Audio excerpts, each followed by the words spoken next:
Mga idol, grabe yung balita kahapon, no? Sa Ateneo de Zamboanga, may pamamaril sa school. Una sa lahat mga idol ay nakikiramay po tayo sa lahat ng naapektuhan at sa pamilya ng mga biktima. Isipin mo, school, dati, pangarap ng mga magulang na mapag-aral yung anak nila ng safe. Ngayon, natatakot na tayo. Kaya ngayon, titingnan natin ano ang sagot ng gobyerno. Ano ang sabi ni Senator Robin? At ano ang sabi ni Attorney Claire Castro?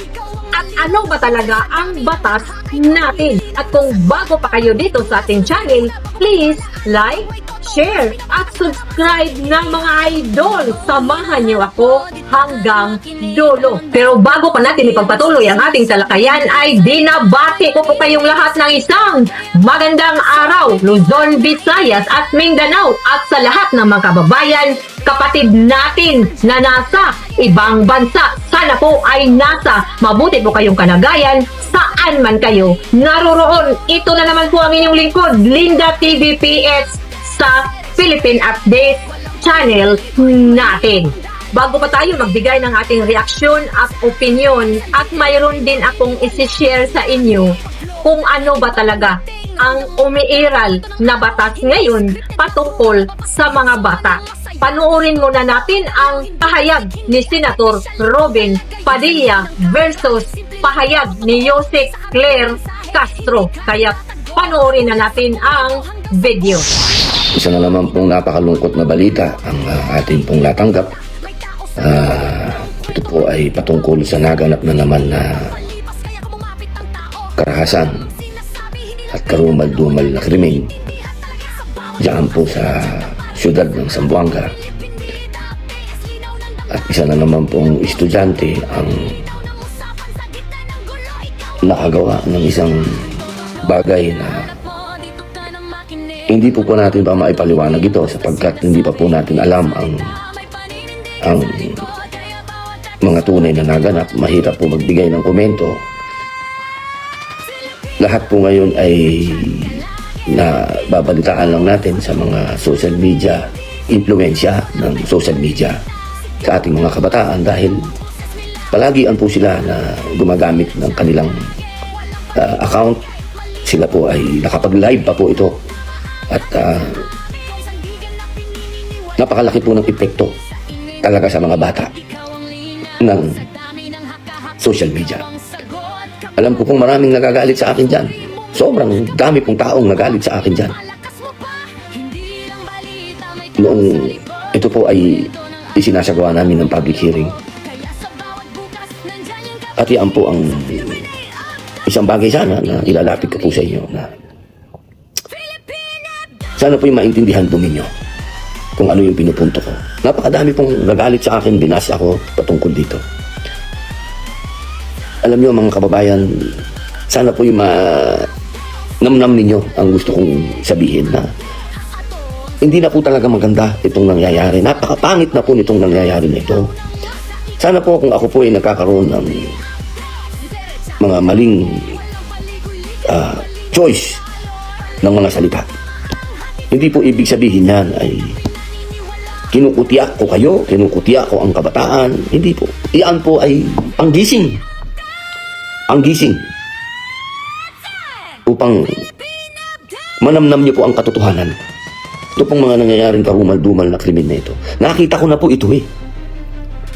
Ito pong mga nakikita nyo ngayon, nakita ko na po ito nung araw pa sa Bilibid. Kaya yun lang po ang hinihingi ko sa inyo. Intindihin niyo po ako na kailangan po natin maisulong ang batas na kung ano po yung ginagawa doon sa ibang bansa, na mga progresibong bansa na kanila na pong pinagbabawalan ng kabataan na gumamit ng social media.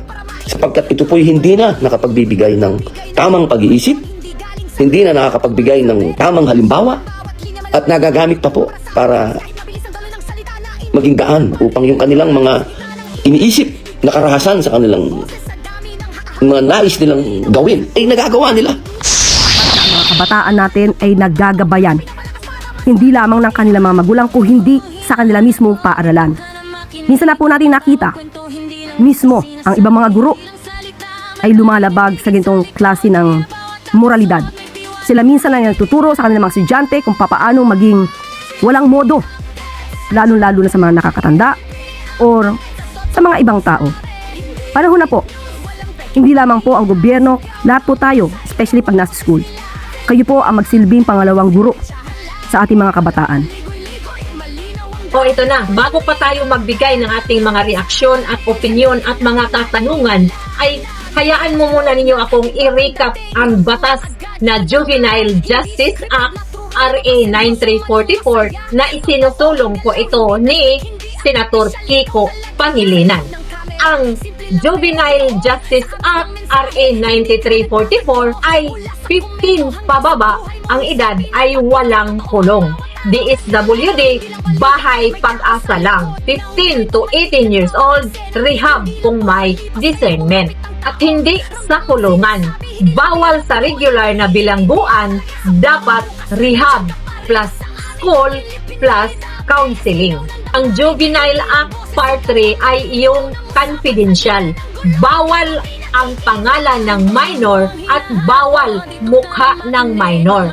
Nasa batas yan sa Juvenile Justice Act. Kasi sa batas natin, ang mga bata ay hindi kinukulong. Ang focus ay rehabilitation at protection. I-discuss lang muna natin, ito pa rin ay kaugnay sa mga bata. Dahil ngayon, lalong-lalo na uso po ang pagre-reels. Minsan ginagamit ng mga magulang ang kanilang anak sa pagre-reels sa social media. 'Di ba? Bawal po 'yan. Na lalong-lalo na yung mga maliliit pa lang na bata, binibidyohan para lang magkakaroon ng maraming views. Pero sa totoo lang po ay bawal po 'yan under sa Juvenile Act of Justice RA 9344. Kaya nga, kung matatandaan natin ang nangyayari din sa Tacloban na pamamaril, ay muling sinasabi po ni Senator Robin Padilla ang kaniyang Senate Bill number 2193 na noon pa ito pinanindigan ni Senator Robin Padilla noong 2022 to 2023. Ang title po ay Act Lowering the Minimum Age of Criminal Responsibility. Ano po ito na batas na sana ay isinusulong ni Senator Robin Padilla, mga idol?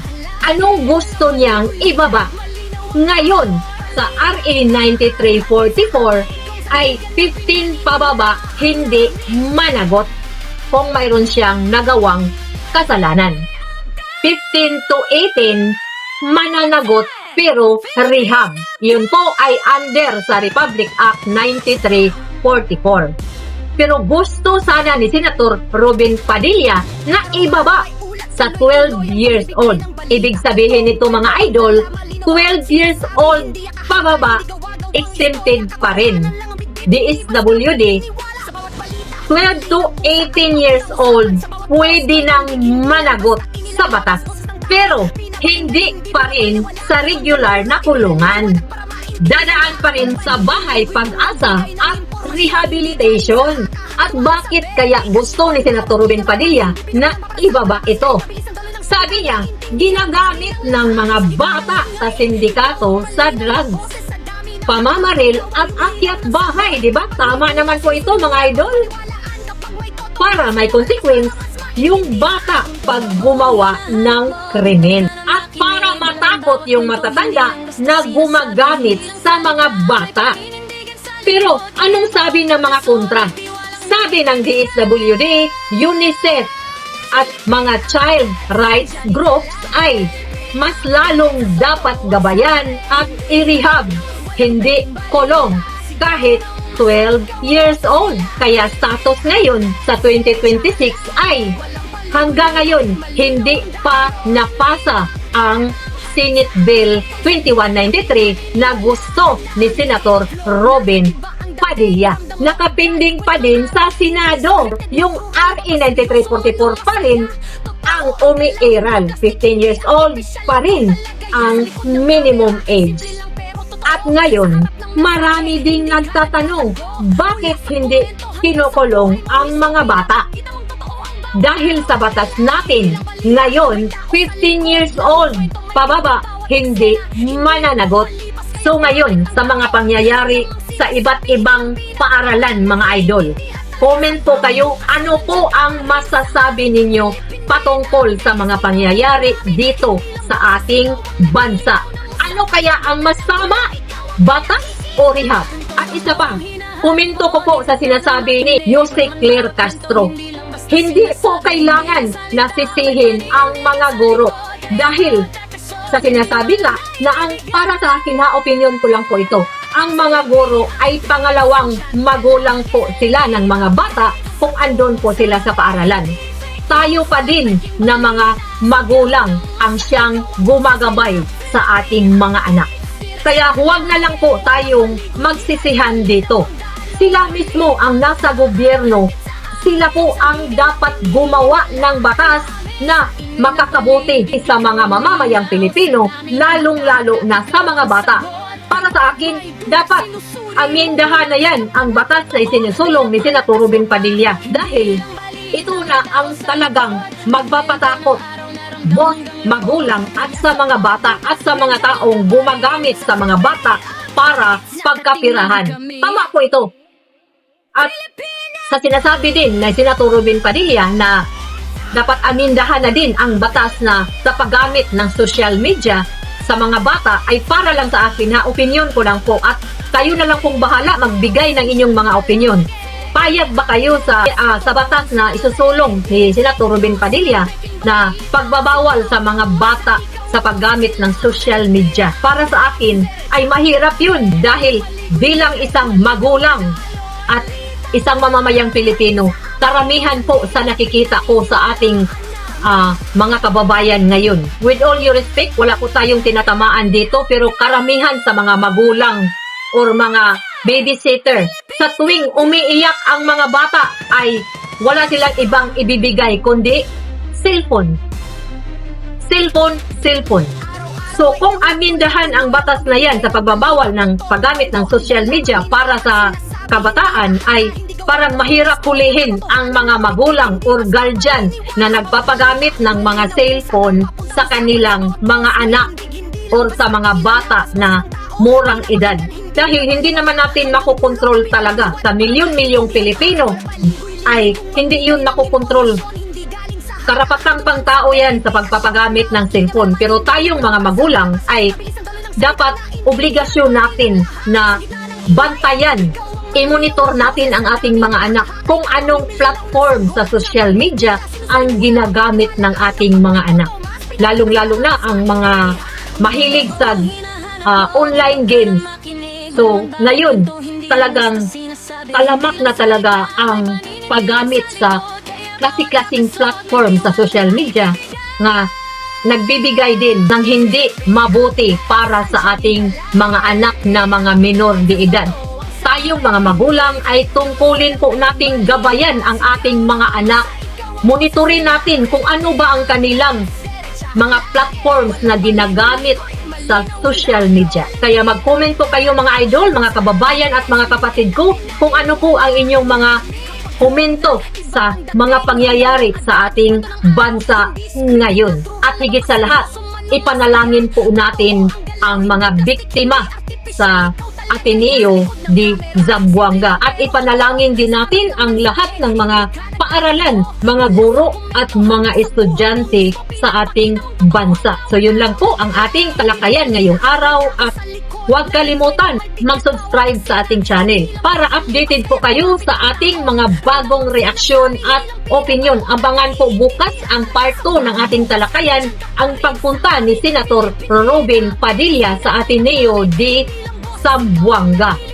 At baka makakuha din tayo ng pahayag sa ating Pangulo kung ano po ang kanyang masasabi sa pangyayaring pamamaril kahapon sa Ateneo de Zamboanga. At ito po ang inyong lingkod, Linda TVPH, sa ating channel, Philippine Updates. At huwag kalimutan, mag-ingat po tayong lahat.